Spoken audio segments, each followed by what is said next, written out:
everyone, and welcome to the Culture Cast. I am Chris Stashew, and I am joined by my good friend, award-winning director, comic book artist, / jack of all trades, and master of them all, unlike most, Maggie the Odd.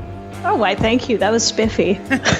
And speaking of things that are spiffy, this is a bonus episode, which means we're not tethered to the monthly themes, but we are tethered, like balls, to a monkey that plays baseball in... I don't even know what the fuck to call this. It's a movie. It exists.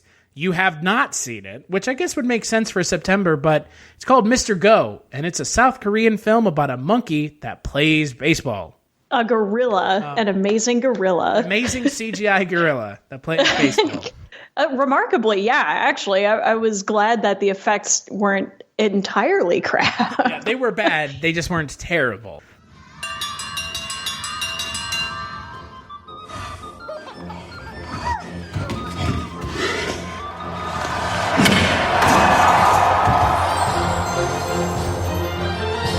He got this car because of me. He saved my life. We'll never give him up. Grandpa said, Korea is the land of baseball. Baby, over here! So how did you train the gorilla? Ling Ling, give it back. You need 1 million, right? Add a 0 at the end. 10 million. Add another 1. 100 million. Now that's our target. 100 million. Let's light up the crowd. Mr. Go, show them what you've got. Welcome back, everyone. You're witnessing a new chapter in Korean baseball.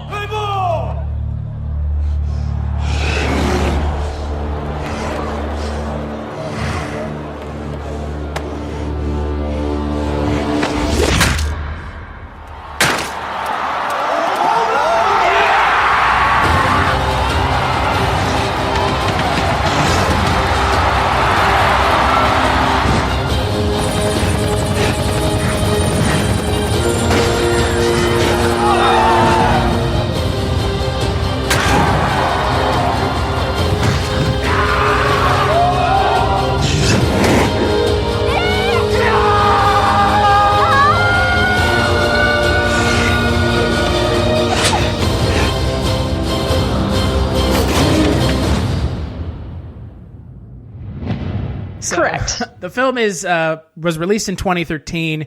It is actually based on a comic book called The Seventh Team from 1984.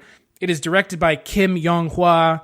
It is written by Kim Yong-hwa, and it stars Yu Jiao and Sung Dong-il as the two main characters. Wei Wei, the girl who's Ling Ling, the gorilla's trainer, and Sung Dong-il plays the commissioner.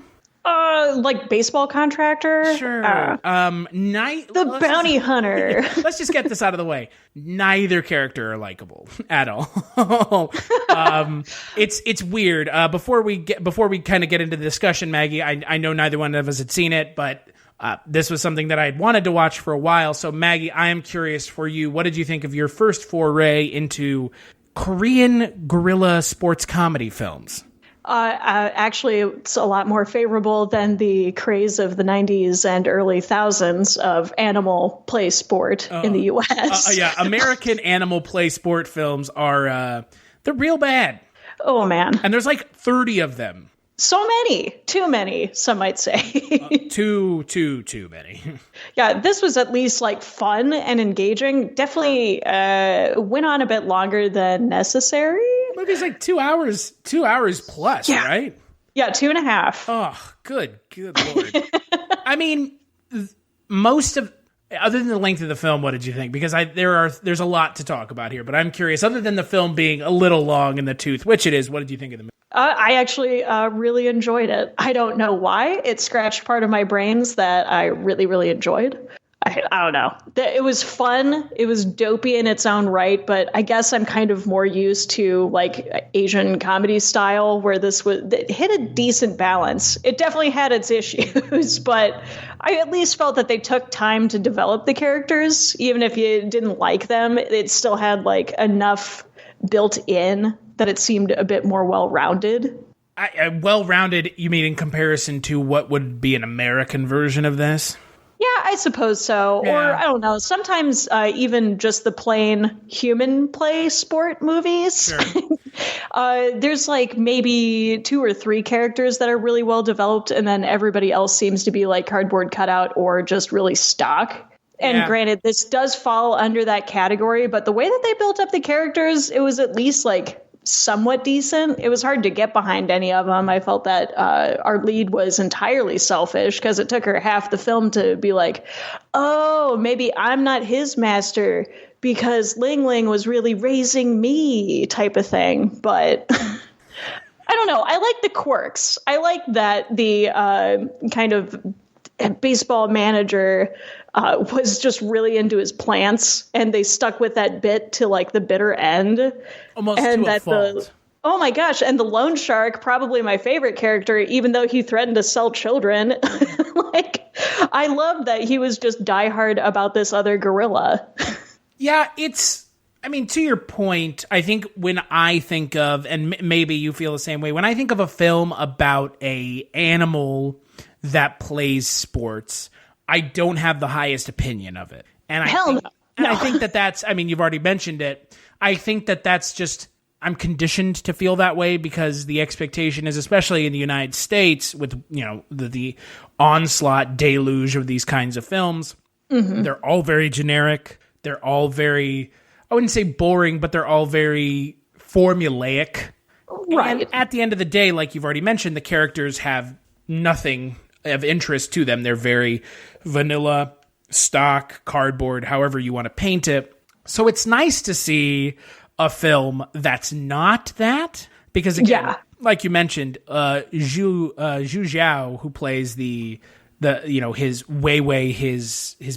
not his manager, but I guess the girl who raised him, she is completely unlikable as a character.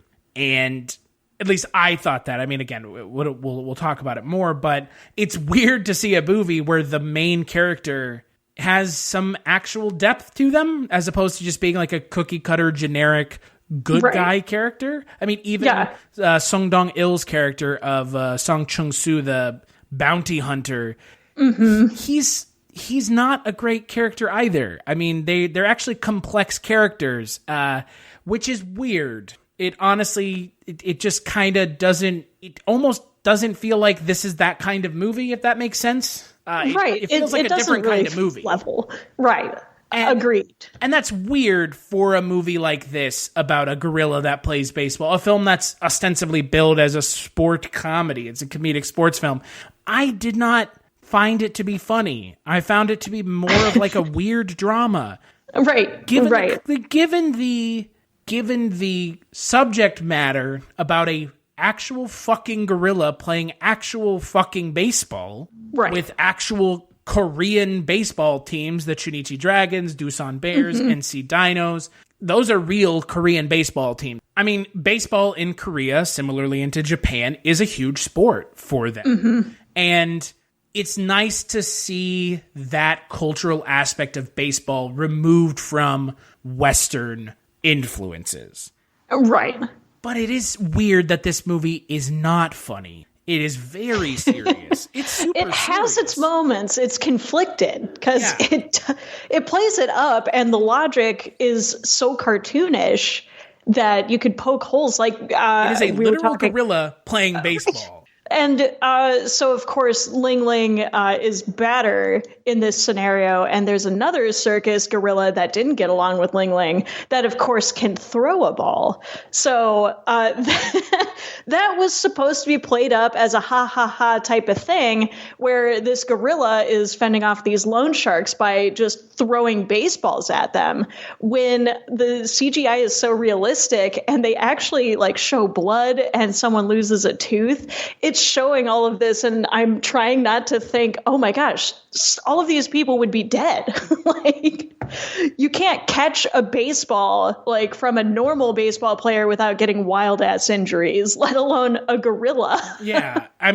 There's a point later in the film where Zeros, or Leiting, I believe is his actual name. Yeah, he's throwing baseballs at catchers, and like those baseballs would be flying right through them. Right. Like they do a little launch back and them going, ow, my arm. And it's like, no one would want this scenario. No, like what you would be exhausting catchers by the handful if they were all out there having their asses beaten by this fucking gorilla throwing baseballs. I mean, it's, no I one would appreciate sign up for that. No, but I do appreciate that this kind of weird universe scenario is just so crazy. Like they let that go over a mere technicality where it's like, well, they never specifically said it had to be human players, right, guys?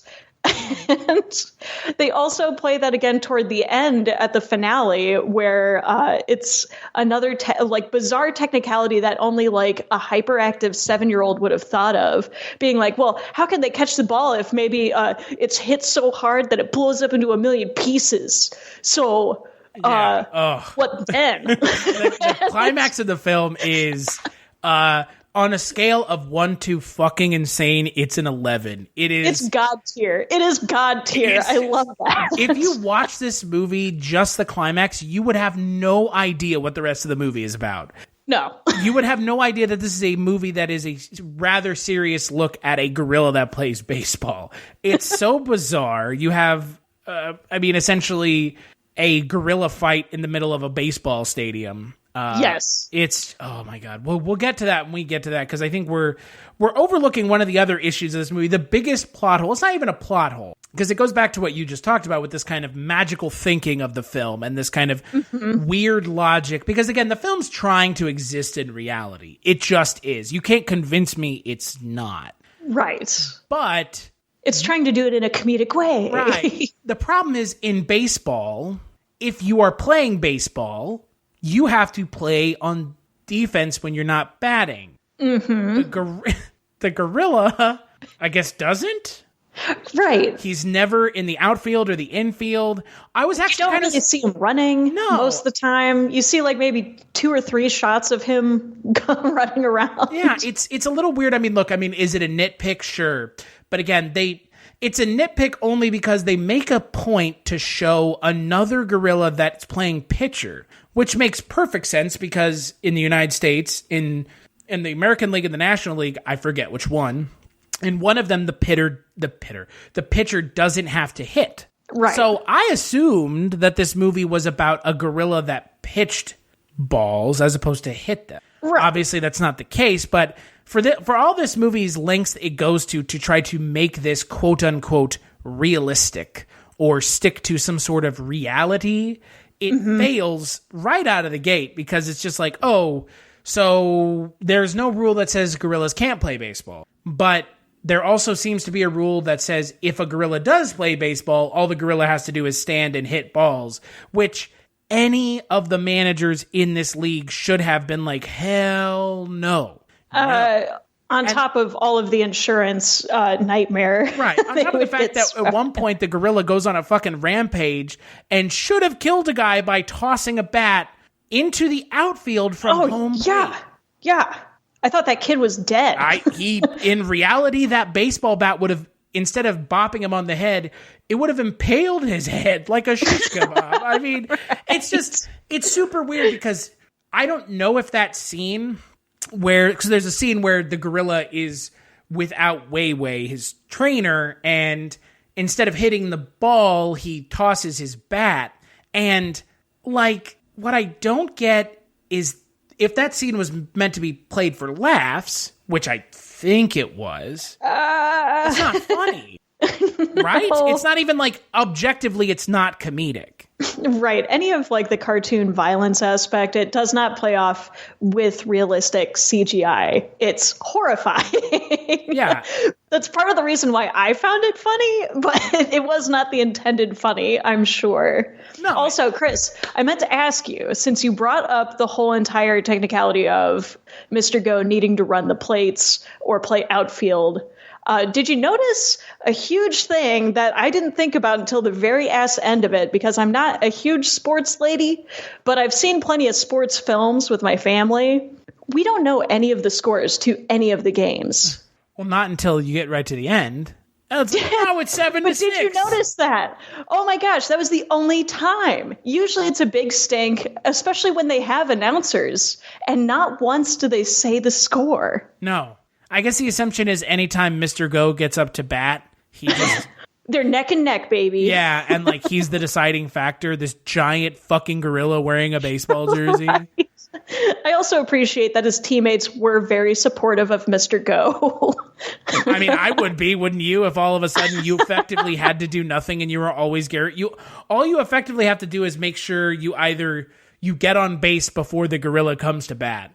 Well, yeah, until you are faced with the challenge of needing to bat off of a pitcher who could like shatter your fucking arms if you try. Yeah.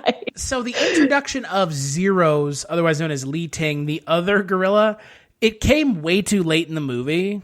It almost felt like... It was the slowest buildup. Right. What it felt like was, we talked about Bollywood movies in August. This felt like either it needed another 30 minutes. Realistically, it just needed another 30 minutes to fully flesh out the B plot that ends up meshing right into the A plot. Or they needed to do 2 movies. Because the whole introduction of another gorilla almost felt like something better suited for the sequel. Like you have one baseball gorilla and now you have another one? I mean, I guess the setup kind of justified that for me because that whole entire thing was set up in the middle. I would only beg to differ because my favorite moment involves the loan shark and Zeros, where it was a little bit later when she finally admits that she has no fucking idea what the gorilla is saying, because logically, how could you? Well, according to her, she knew everything. Yeah, well, until later down the road, exactly. But her watching the loan shark, like actually understanding Zeros when she hated him because he was so unruly, and they just kind of got along, and she's like, you know what, you're right, I'm a fraud. I don't know why that was one of my favorite moments. It was at least like well acted, and I appreciated that they actually went the extra mile. But I mean, yeah, Zeros as a whole, they either needed to jumpstart that so it was more of a thing as opposed to like just one singular game. Like maybe if there was a gorilla rivalry, I'd be a little bit more pumped about it. Right. I mean, that's kind of, similar to what I'm alluding to. It's like they put it so late in the movie that it almost doesn't matter. It's like, right. That he's not going to lose. That this is like a feel-good movie. I guarantee you I didn't think that the film was going to end with gorillas beating the shit out of each other. Yeah, on a ball diamond. Yeah, like I didn't expect with a cart. I didn't expect that only because tonally that makes zero sense with the rest of the movie. Right. Like you have what is ostensibly an action scene in this movie. I mean, and that didn't make sense for the state of affairs for the character. They already had like several things at stake where it's like, does Mr. Go get sold? Do they get rejected and she can't get the money for the circus? And then it's like, and Mr. Go's knee. Yeah, right. His knee is all fucked up. And it's like, oh, wait, he has miracle knees. Never mind. Yeah, it's just, to me, it felt late. Because the film didn't need another villain. Right. It was extraneous, at least. Yeah, and I think if you had the other gorilla earlier on, like you mentioned, part of everything, I don't think I would have had any issue with. But the fact that they introduced the gorilla like right at the end of the movie, it's just like, why did you wait? Like, what's the point of waiting? And also, what was the loan shark's deal if they intended to just take any gorilla at that point? It's like, why do you need the $1 million now? Like, wouldn't you make more money by just having the gorilla and selling the gorilla to pitch baseball? Right. Can we just call it even Stevens then? Yeah, like, he took her other gorilla, which was her gorilla. Yeah. So, all good, all done. No problems there. Like, I didn't want to house this guy. You guys seem to be getting along after almost dying. Yeah, it's just... Yeah, there you go. It's, to me, like you've mentioned, and like we've already kind of mentioned, that, similarly, it's like this movie's just way too long. They're trying to do way too much.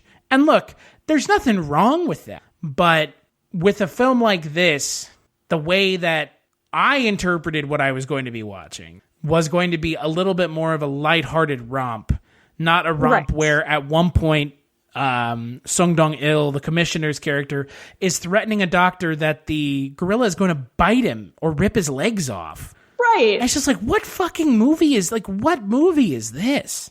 And Wei Wei just goes along with it. She's like, go ahead. And it's like, what the hell? Yeah, I don't understand. It's so bizarre because in a film like this, you would think you would need to have some character to relate to. And for the life of me, I couldn't find one.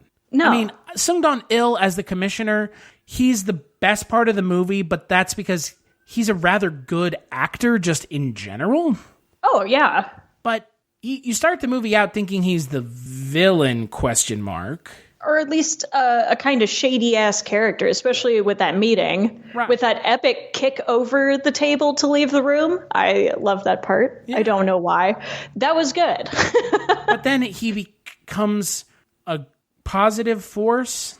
Ish, like a threatening positive force. It's really bizarre. It's like he has his own interests in mind, but not really. Like, I couldn't figure out the dynamic of what was going on. So he's an agent and he is just trying to sell Mr. Go to someone, I guess, because he's the bounty hunter. But that's what he do. Yeah, but at the same time, like, that's not really compelling because he's not the villain. That character in every other sports movie is the villain. Right. And there's like 5 other villains in this movie that get zero to very little exposure in the film as a villain. They're all sidelined. And it's just like, well, you can't do that. Right. The camera just kind of lingers on them for a brief moment, and then that's it. Yeah.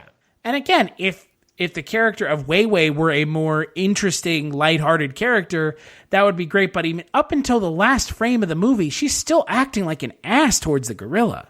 Right. Even when she has the understanding of, like, really what Ling Ling wants is just to be a family and chill the hell out. But he's going to keep doing this because she wants him to do this. And, like, she has that realization and she's still being like, oh, crap, you hit the ball, go run to the bases. And it's like, he has a broken knee, bro. Yeah, He saved you from a building. Give that gorilla a break. And then on top of everything else, you have Wei Wei. Her entire motivation throughout the film is to pay back a debt that her grandfather had. Yeah. But who is going to go and watch a circus in the middle of nowhere? Right. Well, I guess she was hoping to reestablish it. Also, Circus of the Sun? Are you shitting? That exists already. Yeah, that Cirque bothered du Soleil, the bro. fuck out of me. Isn't that literally the definition of Cirque du Soleil? Yes. Yes, okay. it is. I'm just making sure, because I was like, is this like a weird Cirque du Soleil joke? Like, that we're not supposed to pick up on it, but like... Right. Well, and I don't know if that's like just the crappy ass like translation or if that's literally what they called it, but holy fuck. Yeah, like, no, that's like literally the name of an actual thing, like pre-established. Like you can't, like pretty damn established since the 70s and 80s. Yeah. But this little tiny circus in the middle of the Chinese farm side. Yeah, where they last left off. Yeah. The whole C plot with the circus and, it's, this is Chinese girl with this Chinese gorilla and she's coming to South Korea. Like, look, yeah, we know this movie was a collaboration between China and South Korea, their film industries. So great. Like, I know that it needed to kind of have that melding of the two, but like, again, you have a lot of unnecessary exposition. I mean, you have a lot of unnecessary action scenes. The whole scene where he's running around the stadium after the game where the commissioner slashes himself across the face with the whip, that's completely unnecessary. Oh, dude, I know. Like, especially like call in the helicopter, call off the helicopter.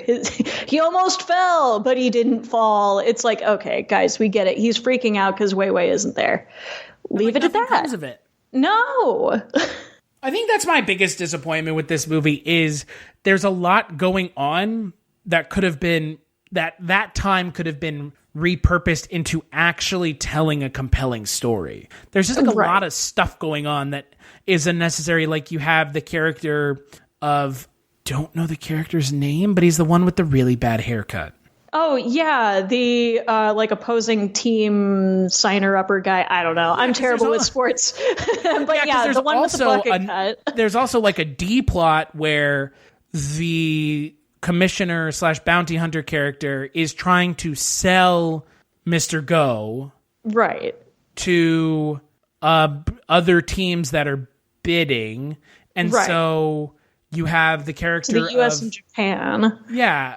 You have those were both Japanese characters. Those were both Japanese teams. Yeah, it was the Yomiuri Giants, which is they're both Japanese teams, which again was super weird. Like you would assume an American team would be like, we need to buy this gorilla now. Like, right.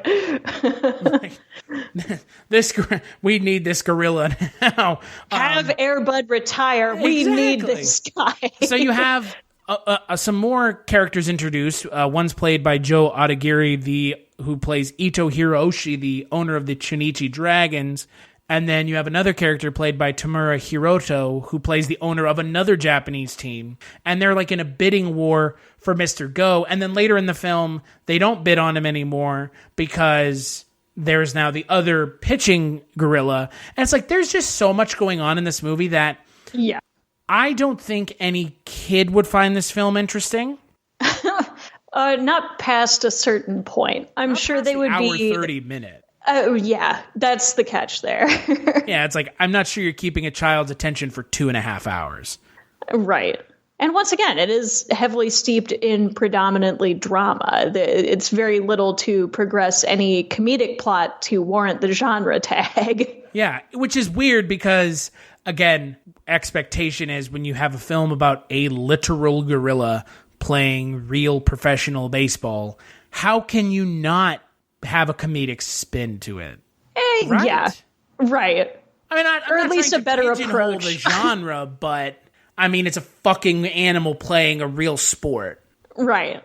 I definitely still prefer this to anything I grew up with. If all movies were like this, I would probably watch all of them and be a big fat fan. If all of them had a gorilla in them that played baseball? Just their strictness to some logic, but then their bullshittery on others. And the fact that it's just these bizarre calls where it's just where they're trying to justify why this would be a logical thing. While at the same time completely ignoring logic to begin with. Yes, it's such a contradictory movie that I just find it fascinating as a whole that this existed not only in 2013, but just in general. Yeah, there's a lot of cognitive dissonance in the film because, like we've mentioned and like you just said, they're trying to play by some kind of rule. I mean, there is some rule and some universe framework that they're trying to work inside, but at the same time, it still is a movie about a gorilla playing baseball. Like that, that it's not like it's a cancer drama about a woman who's been diagnosed with cancer with 2 months to live. This is a movie about a gorilla who plays baseball. Right. Like you can't get out from underneath the premise. You just can't. Like the premise of, that's what I pitched the movie to you when I mentioned it. Was like, we should do a podcast on this movie about a gorilla that plays baseball. And I'm like, fuck yeah. Yeah. I would actually go out on a limb and say that it sounds more fun than it ends up being, but that's not the issue I have with the movie. Nah. You know what I mean? Yeah, no, I completely agree. Once again, I'm fanatic about it just because of how bizarre it is. Yeah, it's weird because you wouldn't expect this film to be taking this seriously. No, and honestly, I really like that the repeated line of it was from Wei Wei's grandfather when they were explaining it in the beginning. Like, he owes this much money because he would constantly gamble on baseball, and yet he didn't even know how baseball was played. He would just gamble on it. Yeah. And so, like, his line is, it's the one game where you start at home and you return home. And immediately I thought, that's exactly what I would tell my parents if they asked me, like, what the Indians were doing last night. It's like, well, you know, baseball. It's a game, and there's running. And they run in a circle. A gorilla. And that was essentially the approach for the movie. It's like, well, we don't know shit about baseball, but what if a gorilla played it? Yeah. And, what is really surprising is the film doesn't fall into the traps that we expect in these Western animal sports films. It doesn't fall into those traps. It falls into its own traps. I know. It's almost impressive. They dodged a bunch of the crappy bullshit. Like, I mean, yeah, Wei Wei's not the best, but she's certainly better than whatever Billy that owns Beethoven or whatever the fuck. I don't. There's just too many, damn it. I'd like to point out to you, Beethoven, not a film where animals play sports. Yeah, I know, but I still hate them. They're terrible. I think you're talking about our good friend Kevin Zegers, who plays the main character Josh in Airbud. Very well, yes, exactly. But how am I supposed to remember any Billy's, Xander's, or whoever the fuck had chimps, dogs, rats, rabbits, or whatever playing whatever bocce ball? I was under the impression that Airbud was your favorite film. Oh, yeah. Yeah, totally. It is striking to watch another culture make a film like this and them have their own weird problems that, right. Like, there's no way an Americanized version of this film would ever attempt this film as a drama. There's no fucking way. I mean, oh gosh, what was the one about the lady rescuing the giant gorilla and they end up going to this city? Oh, Mighty Joe Young? Yes. Yeah, but that's not about it a would gorilla be like playing that. sports. I know, but that would be like the one logical thing for making it a serious drama as opposed to falling into the same traps as just removing one pivotal element to it. Mighty Joe Young is a weird movie. Yeah, that's an accurate statement. I can't argue that. Bill Paxton and Charlize Theron have it capture a giant fucking gorilla and bring it to New York, LA?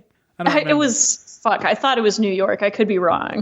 Because, we always have to reference King Kong if we have a chance. It's true. Yeah, thinking about it, I think, to your point, that is the only...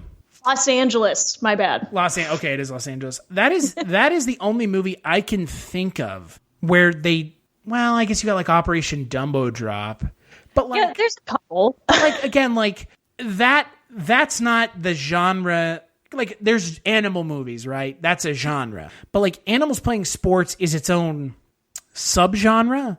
And I don't know of an animal sports film that is taken seriously the way that this film bills itself. Right. Well, and I mean, you got to think in just like normal sports movies, there's also very specific like tropes that follow along with it being serious as opposed to comedic. Comedic is obviously the easiest one because you can at least have like some good sight gags. But if it's serious, it's either like a player or a coach that is like on his last leg or just maybe came back to the sport. Right. They didn't even do that in Mr. Go, which I appreciated because I was totally waiting for the grandpa to be like, well, before I die, I want to see this gorilla hit a ball. And it's like, no, at least they dodged that. But I mean, trying to rescue a circus full of kids that might be sold, that's a different one. Question mark? Again, it's what's weird is the other plot lines feel like they're from different movies. Yeah.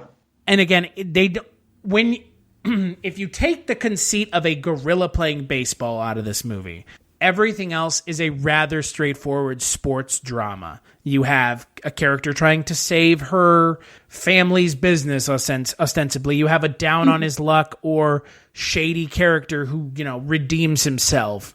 Mm-hmm. You have the team that never wins, that they end up winning. Like, those are all, like you've mentioned, they're just so tropey in this genre. But then you add a fucking giant gorilla playing bass. Right. Like, everything goes out the window now. And it's like the film doesn't let itself have fun. And it's odd. They had a potential for it, like when they briefly toyed with the idea of if Mr. Go got sold to these teams, like he would be doing crazy amounts of publicity and advertising. And they did shoot ads with him. It was such a small blip, though. Like the Mr. Pizza ad, I would have actually liked to see that play out. I love the treadmill. That would have been good. Those would be opportunities for the sight gag of a gorilla playing baseball to work really well, but they don't push it. Instead, she is just wandering around being menacing with a fucking whip for no real reason.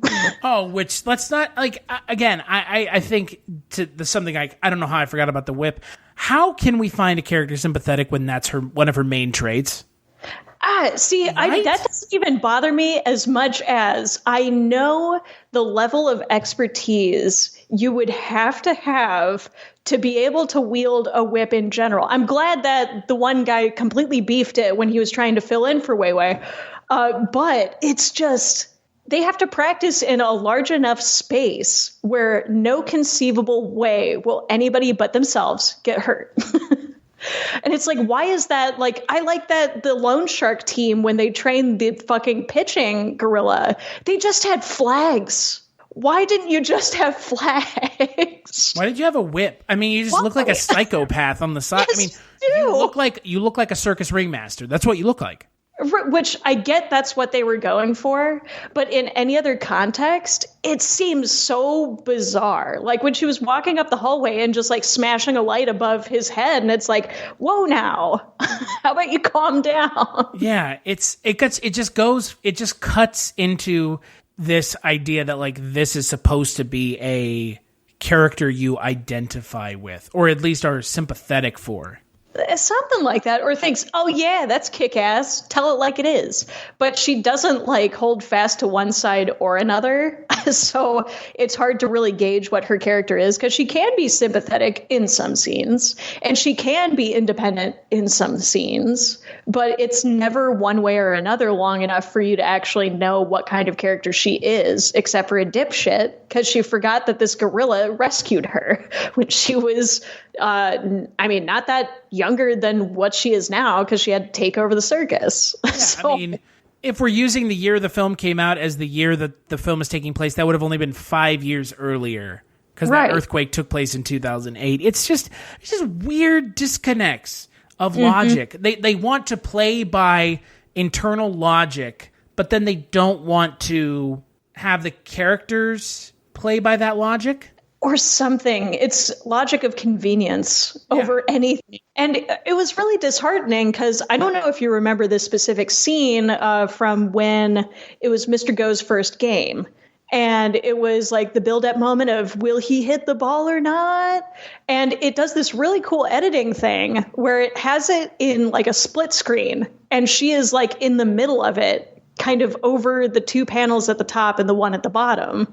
And it's like, oh, that's kind of interesting. But then you don't see editing like that in any other part of the movie. And it's almost like they're afraid to commit to the wild ideas. It's like, dude, if they went full blast, like crazy, wacky King Kong on cocaine type of baseball action, I would have been all for it. And if they went like, we're going to tear your heart out, it's going to be a sad type of drama, I would have been down for that too. But the fact that they kind of flip around, it's like, no, it could have been so much better.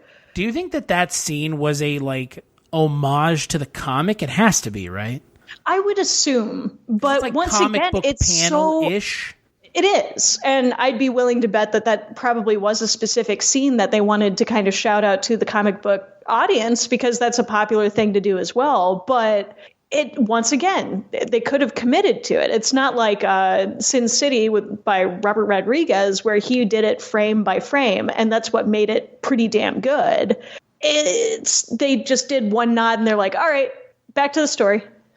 And look, I didn't get a chance to read the comic. I'm going to assume you didn't either. I'd be curious to see the tone of the comic. Maybe the comic's tone is like this. Which, I mean, I could see that as being passable. It would kind of, you know what, now that you mention it, this totally sounds like they fell for a comic book trope, which is trying to incorporate as many of the storylines as possible into their one shot. Right. That's what I was saying. Like, why not bring the next movie be the fucking introduction of another gorilla that pitches? Like, it's right. That's our, it's like they crammed too much into it. Well, probably because it runs the risk of not having a sequel. They can't really guarantee that it's going to get back up and running. But at the same time, it's like, I don't know, simplify it and really find your footing.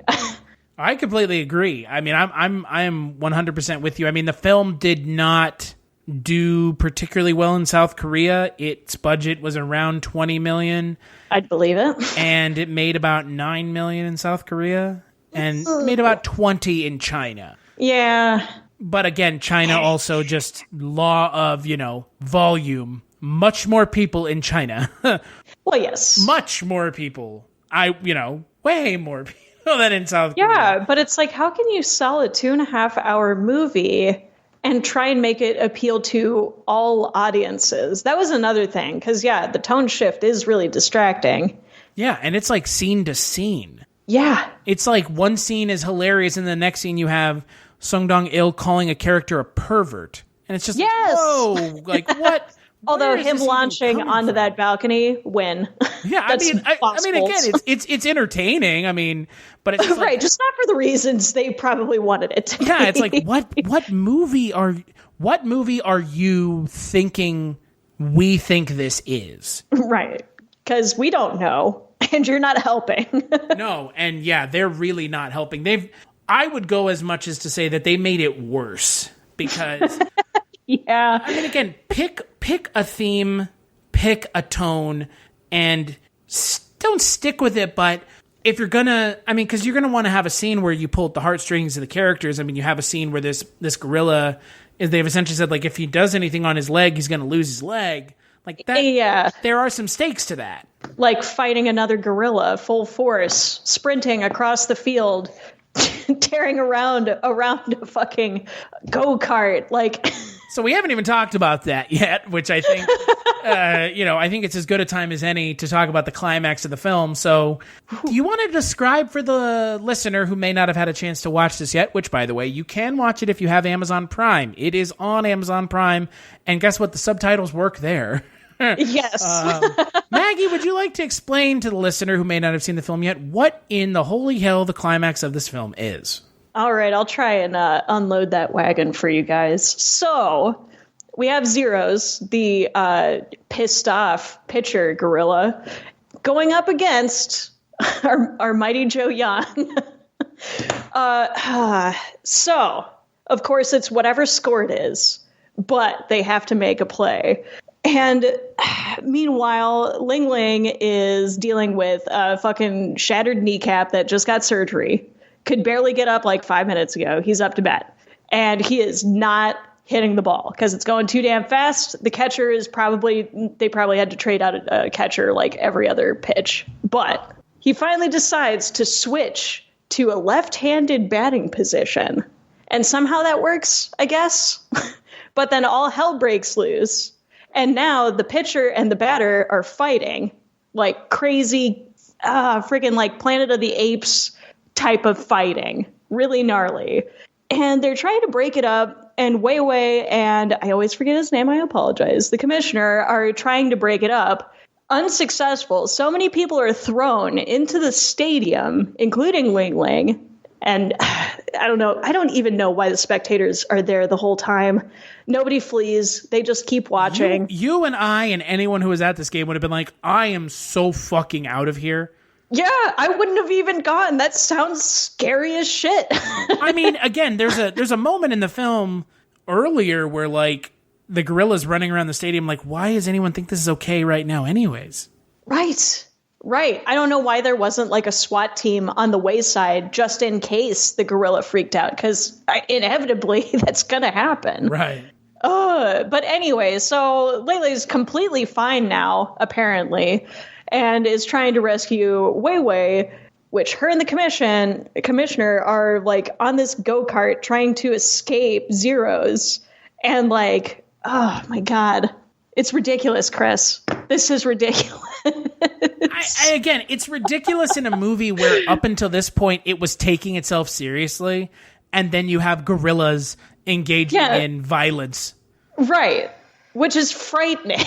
And like you've already mentioned, none of the human characters, there is no repercussions.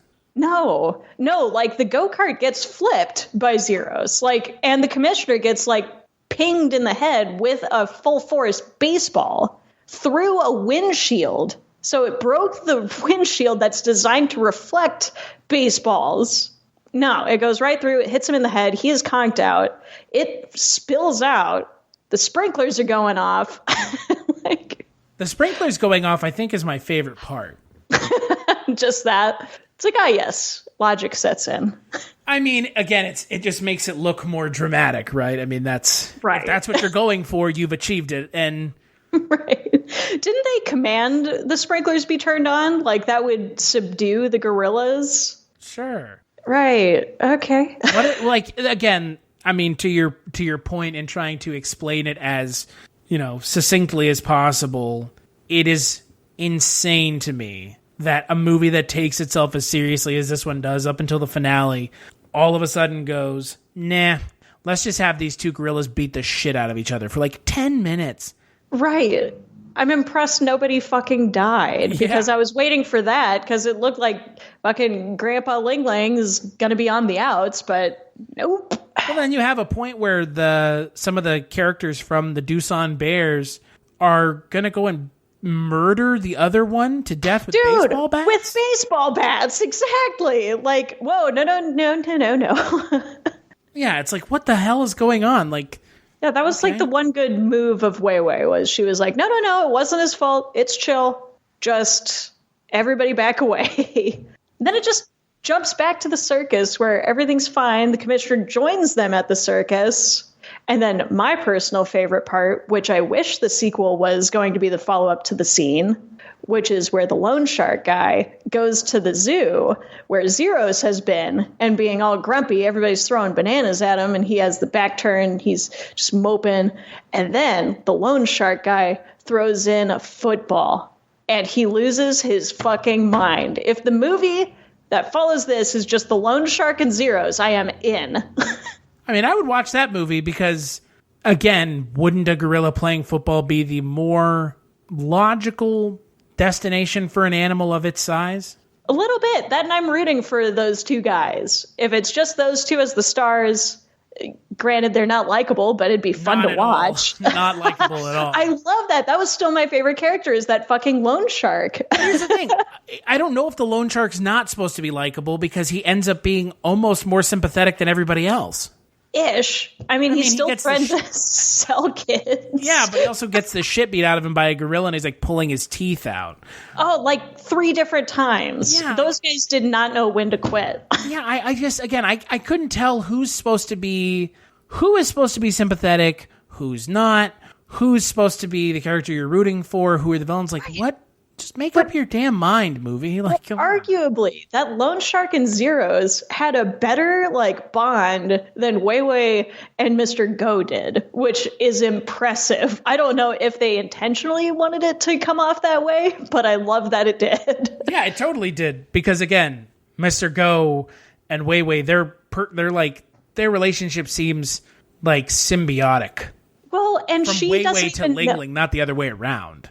Right. Well, and the fact of the matter that it was specifically pointed out that Wei Wei did not know where Mr. Go came from originally. Where meanwhile, the fucking loan shark's like, oh no, he's hot-headed because he's from the mountains. And it's like, I don't care if that was bullshit. That sold it for me. He actually took the time to get to know this ridiculous ass gorilla. And we never see any of that. No.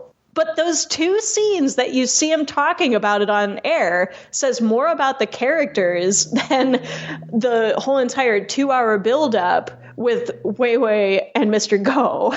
Well, and the funny thing about all of it is they spend ostensibly the first half an hour of the movie trying to build the relationship between Wei Wei and Mr. Go.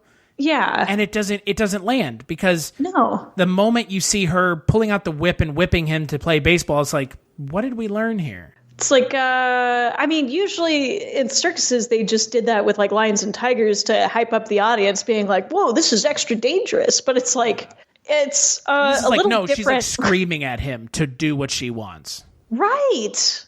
Oh my gosh. Yeah, her interaction with Zeros way back in the day really irked me because it's like, I hate him. He's always angry instead of being like, well, why is he angry? Maybe because you're giving all the attention to the other gorilla. Yeah, it is a weird movie by film standards, period, but it's even more bizarre when you compare it to films of a similar subgenre in the animal genre. Right. That, I think, for me, is the weirder part. It is just this, like, slightly serious, not very comedic drama about what if there was a gorilla that played baseball. Right. It's like if they made a movie adaptation of The Giving Tree, but instead of a tree, it was Mr. Go. Yeah. Like, that's how it felt to me. I mean, it pretty much was. I mean, again, it's right. look, and again, I speak for myself only when I say I like the idea of making a serious film about an animal in sports. Mm-hmm. But again, that only works when it's an animal playing a sport that it can already do believably. Like fucking racehorses. Mm-hmm. Like Seabiscuit. That movie is believable. You know why? Like Racing Stripes? Yeah. Well, no, but... Racing Stripes. Jesus Christ. That's the one with what? The zebra that's a racehorse, right? Yeah. I mean, but you know what I mean. I mean, I would contend that Racing Stripes is more believable than this film. Because, again, it's an animal kind of already doing something that it knows how to do. Right. Like, a gorilla is less at home in a baseball stadium than a fucking zebra is on a racetrack. Right. It just is. Yeah, no, that makes sense because they really had to stretch the technicalities on that. Yeah, it's and then again, the weird thing is they stretch the technicalities, but they go about 3/4 of the way and then they just stop. Right. It's like, oh, but you know he can bat, he can sit down while batting, but he's not going to play the outfield. So why did you go through all that trouble if you're not going to address the important thing? Especially when, honestly, I'll give them this. Because of the weird technicality rules that they managed to finagle into this plot line for convenience, I would have almost liked to see more of that. Because the big thing in the grand finale that I don't know why my brain blanked out on, but the whole scenario of when Zeros pitches the ball to Ling Ling and it hits the bat, the ball explodes. The bat explodes. All of it explodes. And their rationale, because, I mean, the announcers are scrambling, being like, I don't know what we do in this specific thing. And everybody's like, oh my gosh, Mr. Go, run to the bases, because they realize that the logic would be is that the other team has to collect all the bits of the ball and make it to home base before Mr. Go runs the track. It's so good. I would have wanted more of that because that is insane logic that kind of works. But at the same time, again, for a film that is trying to subscribe to reality, that is like just insane. Like, right. The game would not happen. They would just stop the game. Right. They wouldn't go, oh, pick up all the baseball pieces. Like, what? Right. That's what you're going with here? Like, because I can't help but think that there has to have been a time, I should have looked before we recorded, where a human player hit the ball so hard that it exploded. Right. And blew out the bat and the ball. Because, I mean, a baseball... And his elbows. Yeah, well, that too. But, I mean, baseball bats break all the time. Mm-hmm. And balls are just a core covered in a leather binding, so... Right. It has to have happened. I mean, I don't think it literally exploded into 1,000 goddamn pieces. It just turned into a mist at that point. Yeah, but it's just so weird that, like, that's what you're going with out of all of this. Is, like, you gotta go pick up the pieces of the baseball. Like, what? And then it's further compounded by the gorilla violence scene that, again, all the things in the movie that feel tacked on, that feels the most tacked on. Oh, gosh, right. I was looking at the time on the movie. I was like, there's 15 minutes left. Okay, they won. Why is there still 11 minutes left? And then Zeros tackles Mr. Go, and it's all downhill from there. I was like, there was definitely not 11 minutes worth of credits in this film. Like, no, it's just like, no, instead, we're just going to have what felt like we need to put some money from the budget somewhere. Let's just put it here where the gorillas are fighting. Right. Because ostensibly it's the most, CGI heavy part of the entire film. Agreed. And it doesn't mesh too horribly well. The texture is really nice on the CGI, but the shadows on everything else, they didn't really incorporate too much. No, and I mean, like anything else with poor CGI, the closer you get, the worse it gets. Right. I mean, when you have Mr. Go in full frame, it looks bad. It looks fake. Fakey. And look, I'm not expecting it to be amazing, but don't show the gorilla close up. Right. You just kind of have to pick and choose your battles there. Yeah. Like, look, the gorilla looks good enough. It doesn't look like a guy in a suit because it's all CGI. And I'm glad they didn't go with a guy in a suit because... Are you sure? I might have liked that. I mean, here's the thing. We would have taken the film even less seriously if it had been a guy in a suit. For sure. I mean, quality CGI performances are not new. You know, Andy Serkis has essentially made an entire career off of playing serious, elevating the motion capture art into from a kind of novelty to an art with Gollum and Caesar from Planet of the Apes, which I would still contend is one of the best uses of mocap in the last ever. But yeah, it seems like at some time they also wanted to get a good performance out of the CGI gorilla. Mm-hmm. And it's like, no. Yeah, it's just really difficult. Without having like a direct prop to interact with, some of the scenes drag out a bit too long for like the seams to kind of show. Yeah, that's a nice way of putting it. Mm-hmm. Because most of the time it's passable where you can kind of just shut your brain off and be like, yeah, I know it's not fake, whatever. Or it's not real. It's not fake. They use real gorillas. I wish. This movie might have been way better if it had just been real gorillas playing baseball. Oh, God, no. That makes my palms sweaty just thinking about that situation. I would fear for everybody's well-being. And then all of a sudden the real gorilla turns around, grabs Wei and grabs her head and squishes it like a grape. Yeah. Just boom, just crushes her skull. Like it actually pitches a ball and it just decimates the loan shark's face. Like I would, I feel like there's a kernel of an idea there where at the end of the movie, instead of the gorillas fighting each other, the gorillas just look at each other and they're like, fuck these assholes. Right. You turn around and it's another Planet of the Apes prequel. And they just start tearing everyone limb from limb. I mean, all of a sudden the people in the stands do start running.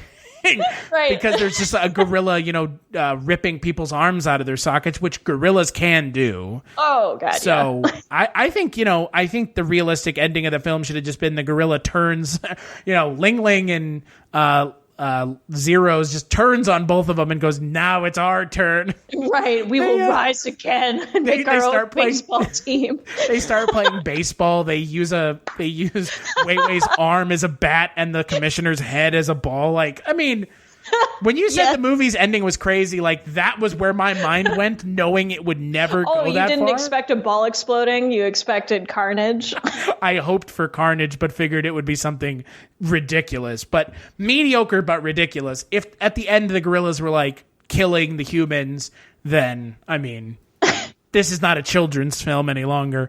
Though I would contend it's not a family film to begin with. But I mean, I don't know what category that would even fit under. I guess for the fact that it has an animal in it. Yeah, again, like, is it a family film because an animal is in it? Yeah, it's weird. It's kind of a strange broad stroke for like maximum visibility where there isn't so much violence that it would be adult only. And it's not too childlike where parents wouldn't just go on their own. It just seems like a weird safe bet space. And I always hate those. Yeah, I'd rather you just go full force or just full boring at that point. Yeah, it's either they should have just had it be really dumb, which is what I was expecting, frankly. Well, once again, we're conditioned to it. That's true. Or just don't do it at all. Like, don't try to confront serious themes.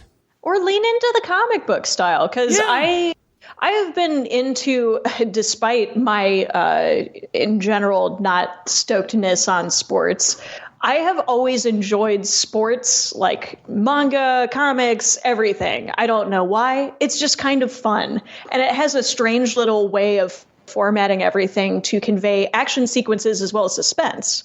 And if this is based after a comic, I'm definitely checking out, hands down. But I would have almost wanted them to go more toward a comic book aesthetic in this instead of just making it a general family film look. Yeah, I honestly think that the advertisements that I saw when I was in South Korea made this film look like, an over-the-top movie about a gorilla playing baseball. Right. And that's what it should have been. Yeah, I mean, it's over top, but in all the weird ways. Yeah.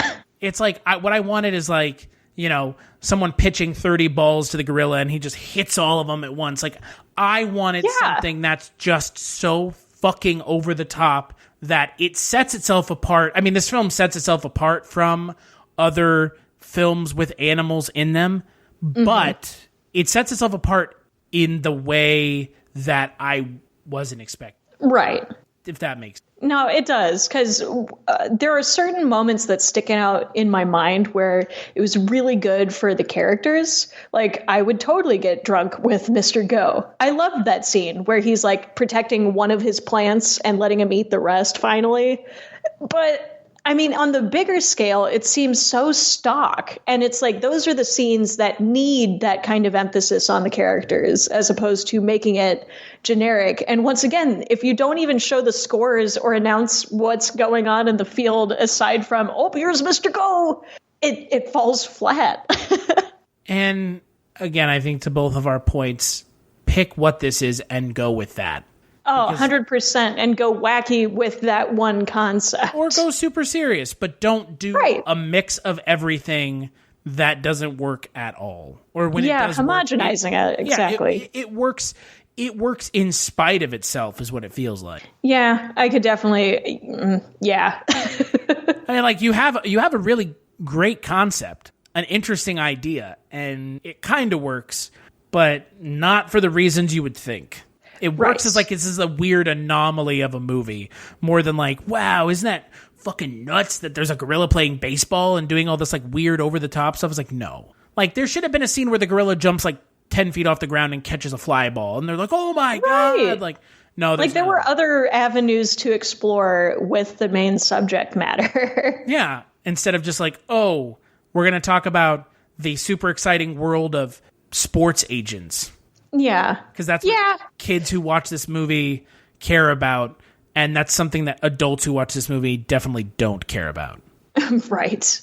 Well, and it's strange because, like, I appreciate that they explain Mr. Go having this skill because of, like, the circus and whatever gambling addiction, but, like, I think they spent way too much time at the very beginning of the movie establishing that for it to fizzle out so quickly by the end of the movie. Like, I was hoping for like there to be this trick shot that Mr. Go learned in the circus that he never, pulled out until the very end, like that normal trope. But with a circus training, that could actually be fucking sweet. No, but they didn't. Instead, it's opposing gorillas. The end. Ta-da! Yeah. It's at times it's weird. It feels lazy, but at times it's not, and it's just weird. It's just weird. Yeah, the details are in odd spots, which I'm a big detail person, and I like picking movies apart for this stuff because, it's whatever blind spot that they had was actually the main plot of the movie. Yeah, totally. So what would you give Mr. Go? Oh, man. I'd probably say 3.5. I wish they dedicated themselves a little bit more. I'm obviously a diehard, and I'm totally going to get a Mr. Go jersey, but... Wow. But it's just... I wish that they picked a direction and stuck with it because the way that they developed these characters could have been something so much more and something a lot more likable. Because if my favorite character is the loan shark, that's a bit problematic. The movie has failed. Ostensibly failed. Just a little bit. Because they're very skilled actors, but the focus was so all over the place that I felt more agreeable toward the people who kind of made me laugh and be like, what the fuck was that? I'm going to give it a 3, and I will harken back to something I said at the beginning about the plot hole of the gorilla not playing the field. If the gorilla is supposed to be a pinch hitter, then fine. Maybe I missed it. Right. But that's the Put only... that kid in outfield. That's the only explanation to him not doing anything else is a pinch-hitting gorilla, which that feels like a hell of a hoop to jump through to get to that point, as opposed to just doing some CGI of the gorilla catching a baseball. Right. Just so we're all on the same page, that feels like a hell of a stretch to get to that. But yeah, I'm not disappointed by the movie. No, it was a fun watch. I don't feel like I wasted my time necessarily. I just felt that the poor movie makers could have cut a couple corners and have been happier for it. And again, I will say, for having spent the last 7 years either trying to find it or thinking about watching it or it coming back up, it doesn't disappoint. It's just not at all what I was expecting. Correct. So that's all you can say. So until the next bonus episode, whenever that is, it could be soon, it could be never, who knows? It may be about a gorilla playing baseball. It probably won't, because I think we've run out of those movies one for one. Yeah. At least non-American ones not featuring Matt fucking LeBlanc. So Yeah, thank you. Pass. Ed, the movie where a chimpanzee plays baseball. Gosh, I sat through that one. I don't remember a damn thing about it other than I probably was hungover the next day. It is not good. I believe it. Yeah. Until then, where can people find you, Maggie? You can predominantly find me on Instagram at Maggie the Odd. And you can find me on Twitter at casualty_Chris and on Instagram at Papa Stash. And if you want to follow the podcast, we're on the internet at culturecast.com, and we're also on Patreon. Every little bit helps. If you've got $1, kick $1 our way. We do have bonus content that we do every month that is Patreon exclusive. So make sure to check those out, and we'll catch you in the next episode.